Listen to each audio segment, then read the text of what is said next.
Hi everyone, good morning. कैसे हो आप सब? तो मैं अपने वो जो सुंदरकांड का मैंने स्टार्ट किया था आप लोग के लिए सीरीज, तो आज मैं फिर आप लोग को आगे का सुनाने वाली हूँ सुंदरकांड। और बहुत दिनों के बाद मैं फिर ये रिकॉर्ड कर रही हूँ, आप लोग के सामने ला रही हूँ ये सुंदरकांड। जहाँ तक मैंने पढ़ा था उसके आगे का सुनो आप लोग। चौपाई है अभी। पहले सबसे पहले जय श्री राम। तो चौपाई है ये, और मैं इसका मतलब भी बताती जाऊंगी आप लोग को साथ साथ। और सबसे पहले आप लोगों से ये रिक्वेस्ट है कि मेरे चैनल को आप लोग सब्सक्राइब करो, लाइक करो, और मेरे वीडियो को आप लोग कम से कम फुल वॉच करो प्लीज़ प्लीज़ प्लीज़। और ज़्यादा से ज़्यादा शेयर करो और विजिट करो मेरे चैनल पे। अच्छे अच्छे आपको मिलेंगे देखने के लिए, सुनने के लिए, मतलब ब्लॉग्स और अच्छे अच्छे टॉपिक पे मैंने बातें भी की है। और मैं रागनी वर्मा पुणे से बोल रही हूँ। सुनो आप लोग चौपाई। त्रिजटा नाम राक्षसी एका, रामचरण रति निपुण विवेका। सवन हो बोली सुनायसी सपना, शीतहि सेई करहूँ हित अपना। सपने बानर लंका जारी, जातु धान सेना सब मारी। खड़ आरूढ़ नगन दस्सीसा, मुंडित सिर खंडित भुज बीसा। एहि विधि सो दक्षिण दिशि जाई, लंका मनहु विभीषण पाई। नगर फिरी रघुबीर दोहाई, तब प्रभु सीता बोली पठाई। यह सपना मैं कहूँ तुम पुकारी, होइए सत्य गए दिन चारी। तासु वचन सुनीते सब डरी, जनक सुता के चरण ही पड़ी। इसका मतलब सुनो आप लोग। त्रिजटा नाम की राक्षसी का तो जिक्र आप लोगों ने सुना है रामायण में। तो आगे का इसका मतलब क्या बताती हूँ मैं, सुनो आप लोग। राक्षसियों के समूह में त्रिजटा नाम की एक राक्षसी थी। उसको श्री राम के चरणों में प्रीति थी, मतलब श्री राम की भक्त थी वो, और वो विवेक में निपुण थी। उसने सभी राक्षसियों को बुलाकर अपना स्वप्न सुनाते हुए कहा, हमें सीता जी की सेवा करके अपना कल्याण कर लेना चाहिए। मैंने स्वप्न में देखा है कि एक वानर ने लंका जला दी, राक्षसों की समस्त सेना मार डाली गई। रावण नग्नावस्था में गधे पर सवार है और उसके 10 शिष्य मुंडे हुए हैं, मतलब कटे हुए हैं, और 20 भुजाएं कटी हुई है। वह दक्षिण दिशा यमपुरी की ओर जा रहा है, और 10 शिष्य मुंडे हुए हैं का मतलब शायद मुझे लगता है पूरे बिना हेयर के होंगे, बाल के होंगे, ये मतलब होता है शायद, मुझे लगता है। मुंडे मैंने थोड़ा आप लोगों को गलत बोल दिया। उसके 10 शीश मुंडे हुए हैं, मतलब बाल उसके हटाए गए हैं, और 20 भुजाएं कटी हुई है। वह दक्षिण दिशा यमपुरी की ओर जा रहा है, और मानो लंका विभीषण को प्राप्त हो गई है, और लंका पे विभीषण का अधिकार हो गया है। नगर में श्री राम की दुहाई दी जा रही है, मतलब श्री राम की महिमा गाई जा रही है। इसके बाद प्रभु ने सीता जी को बुला भेजा। मैं निश्चयपूर्वक कहती हूँ कि यह स्वप्न कुछ दिनों में सत्य होगा। ये त्रिजटा बोल रही है राक्षसियों सबसे, अपने दोस्तों से। त्रिजटा की बात सुनकर सभी राक्षसियाँ भयभीत हो गई और सीता जी के चरणों पर गिर पड़ी।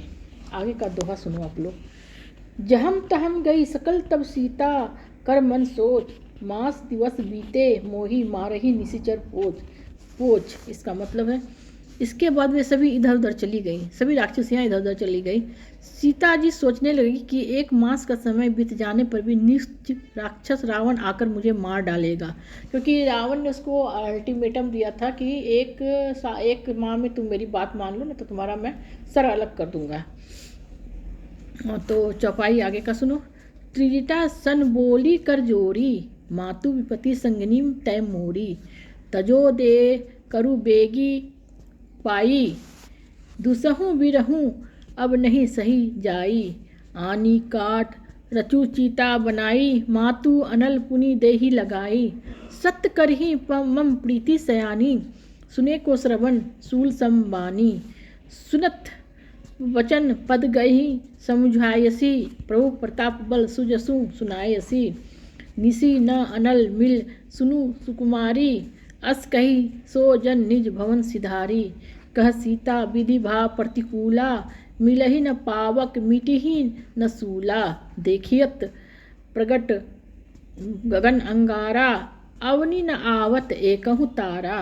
पावक मैं शशि स्रवत न आगी, मानहु मोहि जानि हतभागी। सुनहि विनय मम बिटप अशोका, सत्य नाम करु हरू मम शोका। नूतन किसलय अनल समाना, देहि अगिनी जनि करहि निदाना। देखी परम बिरहाकुल सीता, सो क्षण कपहि कलप सब बीता, कलप सम बीता। अब इसका मतलब मैं समझाती हूँ। सीता जी करबद्ध होकर त्रिजटा से बोली, करबद्ध मीन्स हाथ जोड़कर बोली, हे माता, तू विपत्ति की मेरी संगिनी है, शीघ्र ही जल्द ही ऐसा कोई उपाय कर दे ताकि मैं शरीर का त्याग कर सकूं। तो सीता जी यहाँ मरना चाह रही है। अब विरह असंग हो गया है, मतलब असज्ञ, मतलब असज्ञ को कहते मतलब सहनशीलता से ज़्यादा हो गया और ये सहन नहीं होता। माता, लकड़ी लाकर चीता बना दे और उसमें अग्नि प्रज्वलित कर दे। हे बुद्धिमती, तू मेरी प्रीति को सत्य कर दे। अब रावण की सूल के समान दुखदायी वाणी मुझसे नहीं सुनी जाती। सीता जी की बात सुनकर त्रिजटा ने उसके चरण पकड़ लिए और उन्हें समझाते हुए प्रभु श्री राम का प्रताप, बल और सुयश सुनाया। मतलब सीता जी विनती करती है त्रिजटा से कि मेरे लिए चीता तैयार कर दो। रावण जो इतना मतलब भद्दी भद्दी बातें करता है, उसका बांडू की जो बात है वो मुझे सहन नहीं होता है, तो उसको कांटे के जैसा चुभता है उसका बात मुझे, तो कांटे के जैसा बात जो करता है तो उसको बहुत मतलब पीड़ा होती है। सीता जी को बहुत प्यारा, उनको बहुत पीड़ा होती है। तो त्रिजटा से सीता जी कहती है कि मुझे चीता बना दो, मैं जल के मर जाऊंगी, प्राण त्याग कर दूंगी। फिर त्रिजटा जी उनको समझाती है, राम की, भगवान राम की महिमा बताती है। त्रिजटा क्या बोलती है सीता जी से, सुनिए। हे सुकुमारी, अब रात्रि में अग्नि नहीं मिलेगी। ऐसा कहकर त्रिजटा अपने घर चली गई। सीता मन ही में कहने लगी, अब मैं क्या करूं, अब विधाता ही विपरीत हो गया, न अग्नि मिलेगी और न ही मेरी पीड़ा मिटेगी, मतलब मेरा कष्ट दूर होगा। आकाश में अंगारे तारे प्रकट हो रहे हैं पर पृथ्वी पर एक भी तारा नहीं आता। चंद्रमा अग्नि में प्रतीत होता है किंतु वह भी मुझ हतभागिनी पर बरसात नहीं बरसाता। हतभागिनी मतलब खराब किस्मत वाली। हे अशोक वृक्ष, तुम ही मेरी विनती सुन लो। अशोक वाटिका में थी सीता, तो अशोक से वृक्ष से ही विनती करती है, मेरा शोक हर लो और अपना नाम अशोक सिद्ध कर दो। तुम्हारे नए नए कोमल पत्ते अग्नि के समान हैं, मुझे यही अग्नि प्रदान करके मेरे विरह रोग का अंत कर दो। सीता जी को विरह से अत्यंत व्याकुल देखकर वचन हनुमान जी को कल्प के समान प्रतीत हो रहा था। मतलब हनुमान जी सब देख रहे थे। अब देखो दोहा आगे क्या है, मतलब इसको सोरठा कहते हैं दोहा। कपि कड़ी हृदयम विचार दीनहि, मुद्रिका डारी तब जनु अशोक अंगार दीनहि, हर्षी उठी कर गइयूं। मतलब इसका ये, हनुमान जी ने हृदय में विचार करते हुए सीता जी के सामने अंगूठी डाल दी। सीता जी ने ये जानकर कि अशोक ने अंगारा दे दिया तो हर्षित होकर उसे हाथ में उठा लिया, मतलब अंगूठी को उठाया। उनको सीता जी को ऐसा लगा कि अशोक वृक्ष ने उनकी प्रार्थना सुन ली और वो अंगारे के रूप में अपने पत्ते को गिरा दिया। तो देखो यहाँ पर कैसे वर्णन किया गया, प्रतीकात्मक वर्णन किया गया है, वो भी देखने वाली बात है, सुनने वाली बात है। तो चौपाई आगे देखो आप लोग। तब देखी मुद्रिका मनोहर, राम नाम अंकित अति सुंदर, चकित चितव मुद्री पहचानी, हर्ष विषाद हृदय अकुलानी। जीती को सकई अजय रघुराई, माया ते असी रची न जाई। सीता मन विचार कर नाना, मधुर बचन बोले ही हनुमाना। रामचंद्र गुण वर्णे लागा, सुनतही सीता कर दुख भागा। लागी सुने श्रवण मन लाई, आदि हूँ ते सब कथा सुनाई। श्रवणामृत जेहि कथा दुहाई, कथा सुहाई। स्वरना अमृत जेहि कथा सुहाई, कही सो प्रगट होत किन भाई। हम तब हनुमंत निकट चली गईयूं, कि फिर बैठी मन विस्मय भईयूं। रामदूत मैं मातु जान की, सत्य शपथ करुणा निधान की। यह मुद्रिका मातु में आनी, दीनहि राम तुम कहम सहिदानी। नर बानर ही संग कहूँ कैसे, कही कथा भई संगति जैसे। इसका मतलब देखो, सीता जी ने राम नाम से अंकित अत्यंत सुंदर एवं मनोहर अंगूठी देखी और उसे पहचान कर सीता जी आश्चर्यचकित हो गई, मतलब सरप्राइज हो गई कि यहाँ पर राम की अंगूठी मुझे कैसे मिल गई। उनका हृदय हर्ष तथा विषाद से व्याकुल होने लगा, मतलब दुख भी था और सुख भी था उनके मन में। वो मन में विचार करने लगी श्री रघुनाथ जी तो सर्वथा अजय हैं, उन्हें कोई भी नहीं जीत सकता और माया से ऐसी दिव्य अंगूठी नहीं बनाई जा सकती। सीता जी इसी प्रकार विचार कर रही थी, तभी हनुमान जी मधुर वाणी से श्री प्रभु श्री राम के गुणों का वर्णन करने लगे। इस मधुर वाणी को सुनकर सीता जी का दुख दूर हो गया। वे मन लगाकर सुनने लगी। हनुमान जी ने आदि से लेकर अब तक की संपूर्ण कथा कह सुनाई। सीता जी बोली, जिसने ये सुंदर कथा कही है वह प्रकट क्यों नहीं होता। यह सुनकर हनुमान जी सीता जी के पास चले गए। उन्हें देखकर सीता जी मुंह फेर कर बैठ गई। उन्हें बड़ा आश्चर्य हुआ। हनुमान जी बोले, हे माता जानकी, मैं प्रभु श्री राम का दूत हूँ। मैं करुणा निधान की सच्ची शपथ खाकर कहता हूँ, हे माता, यह अंगूठी मैं ही लाया हूँ।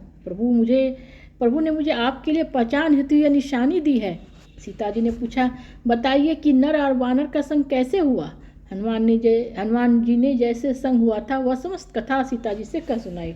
दोहा सुनो आप आगे का। कवि के वचन सप्रेम सुनी उपजा मन विश्वास, जाना मन क्रम वचन यह कृपा सिंधु कर दास। हनुमान जी के प्रेम से परिपूर्ण वचन सुनकर सीता जी के मन में विश्वास हो गया कि यह मन वचन और कर्म से कृपा सागर श्री राम का दूत है, दास है, सेवक है। तो आगे का मैं दूसरे एपिसोड में सुनाऊंगी। हो सकता थोड़ी देर बाद ही मैं करूँ, अभी थोड़ा सा मैं रिलैक्स होती हूँ। और उम्मीद करती हूँ कि ये सुंदरकांड का सीरीज आप लोग ज़रूर से ज़रूर एंजॉय कर रहे होंगे। इसके पहले भी मैंने 4-5 एपिसोड डाला है और पूरा सुंदरकांड मैं एक बार नहीं कर सकती, तो मैंने छोटा छोटा पार्ट वाइज किया है ताकि सुनने वाले भी मतलब धीरे धीरे इससे कनेक्ट हो। क्योंकि जैसा अभी का माहौल है कि हम धर्म कथा को छोड़ते जा रहे हैं, भूलते जा रहे हैं। हमारी पीढ़ी जो है ना, हमारी इंडिया की जो पीढ़ी है, समस्त न्यू जनरेशन है अपने भारत देश की, सब अपनी संस्कृति को, अपनी धार्मिक भावनाओं से दूर होते जा रहे हैं। ऐसा कभी कभी मुझे लगता है, मतलब सब लोग नहीं होते हैं लेकिन कुछ लोग, न्यू जनरेशन के लोग, मतलब भक्ति को नहीं समझते हैं, राम नाम की भक्ति को, अच्छे संस्कार को, सद्व्यवहार को। भगवान क्या है, भगवान खुद में जो अच्छे विचार आते हैं वही सोचो, मेरे तरफ से एक भगवान का ही आपको देन है। तो आप लोग एंजॉय करेंगे इस एपिसोड को, मुझे उम्मीद है। और मेरे आगे पिछले भी आप देख सकते हो जिन्होंने अभी तक नहीं सुना है सुंदरकांड का पार्ट मेरा। और आगे मैं पूरा कंटिन्यू करूँगी, पार्ट वाइज करते जाऊँगी मैं, मतलब इंस्टॉलमेंट में ही करूँगी। तो चलो, आप लोग को जय श्री राम और सबको दशहरे की मतलब नवरात्रि की ढेर सारी शुभकामनाएं मेरी ओर से। जय श्री राम।